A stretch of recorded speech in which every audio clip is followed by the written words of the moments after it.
नाही आम्ही कंपनीची चूक आहे बघा, कंपनीची चूक आहे. कंप्लेंट केली काल. आम्ही काल गेलो पोलीस गेलो. पहिलं काम होतं कंपनीचं का ती जी घटना तिथं घडली आहे आणि कोणत्या दवाखान्यामध्ये गेली आहे नेला आहे, युनियनचे जे प्रतिनिधी जे आहेत ते प्रमुख तिथले त्या कंपनीचे यांच्यापर्यंत सूचना देणे गरजेचे होते. कंपनीच्या एकही कामगारांना माहिती नाही का त्याला दवाखान्यात घेऊन गेले पडल्यानंतर, पण कोणत्या दवाखान्यात घेऊन गेले, त्याची परिस्थिती कशी आहे हे कोणालाही माहीत नव्हतं. ती कंपनीची पहिली जिम्मेदारी होती. त्याची प्रकृती खराब झाल्यानंतर त्याने म्हटलं मी कामावर येत नाही. सुपरवायझर त्याच्या घरी गेला, जबरदस्ती त्याला घेऊन गेला, जबरदस्ती त्याला गाडीवर बसवून घेऊन गेला.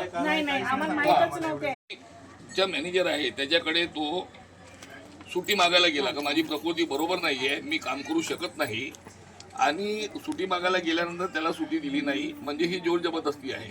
कंपनी मालक म्हणा, कंपनी मॅनेजर म्हणा, ही त्याची जोर जबरदस्ती आहे. तू मेला तरी चालेल पण तुला काम करावं लागेल अशी ती स्थिती आहे. तर ही जी त्यांची कंपनी मालकाची म्हणा या मॅनेजरची म्हणा ही जी नीती आहे, या नीतीच्या विरोधामध्ये आम्ही CITUचे जे लोक आहोत, आम्ही त्या कंपनीच्या विरुद्ध आम्ही लढा करू. आणि कंपनीला आम्ही एकच मागणी करू की त्याची वय खूप जास्त नव्हती, ठीक आहे, म्हणजे आणखी भरपूर वर्ष तो काम करू शकत होता. म्हणजे कमीत कमी एवढ्या वर्ष काम केल्यानंतर त्याला जे रोजी मिळत होती तर कमीत कमी त्याने 50-60 लाख रुपये कमावले असते, ठीक आहे. 50 लाख रुपये कंपनीने द्याव्या ही आमची कंपनी मालकाकडे आमची मागणी राहणार आहे. कारण की आरोपी कोण आहे? कंपनीचा मॅनेजर आहे, म्हणजे कंपनी मालकाचे प्रतिनिधी आहे. दुसरा जो ठेकेदार जो आहे, ज्या ठेकेदाराच्या अंतर्गत कंत्राटी तत्वावर तो काम करत होता, त्याचा जो सुपरवायझर आहे त्याला सांगितल्यानंतर सुद्धा त्यांनी त्याला जबरदस्ती कामावर घेऊन गेला.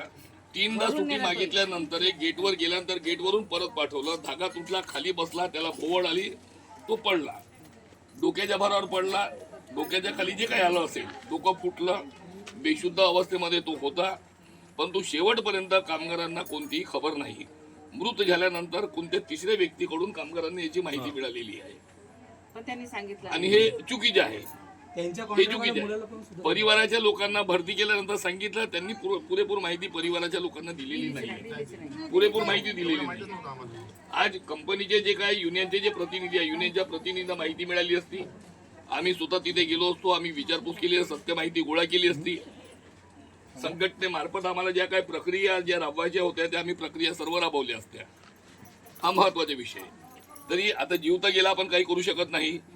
पण आम्ही आमच्या संघटनेमार्फत सर्व कामगारांना एकत्रित करून आम्ही जे काय तिथे कंपनीच्या गेट समोर जो काही लढा देऊ शकतो आम्ही लढा देण्याचा प्रयत्न करू. आणि 50 लाखाची आम्ही कंपनी प्रशासनाला परिवाराला 50 लाख रुपये दिले पाहिजे, कारण जीव तो परत येऊ शकत नाही. पण कंपनी प्रशासनाने 50 लाख रुपये द्यावे.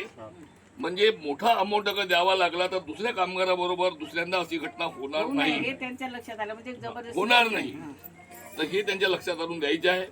सुरक्षा जी व्यवस्था आहे, कामगारांना जी सुरक्षा साधन जे द्यायला पाहिजे, सुरक्षा व्यवस्था असायला पाहिजे, ती पण कंपनीने सुरक्षा साधन दिली नाही, सुरक्षा व्यवस्था कोणतीही दिलेली नाही.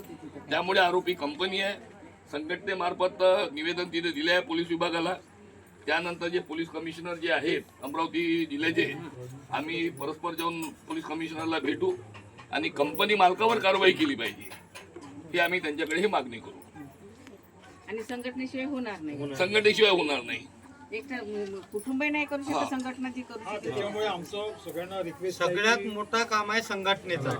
संघटना करू शकते ते कोणी. आज जर हे असं झालं तर उद्या जर इतर कामगारांवर जर अशी परिस्थिती आली तर त्याचं काय? म्हणून तुम्हाला पण तुमच्या मुलाला आज जर आपण मागं राहिलो, ह्या व्यक्तीसाठी आपण झटलो नाही, तर उद्या आपल्यावर जर होणारा अन्याय आहे तो होणारच.